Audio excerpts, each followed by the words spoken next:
Siguro kaya yung mga magulang natin, ayaw tayo malingat sa paningin nila noon dahil inaabot ng buwan o taon bago ka nila makasama ngayon. Siguro kaya nung bata tayo, pinapatulog tayo sa hapon kasi kapag tumanda ka na, mamamalimos ka na ng tulog at pahinga.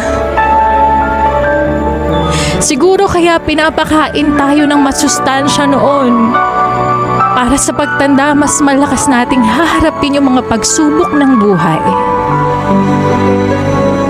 Siguro kaya kailangan sabay-sabay kumakain noon.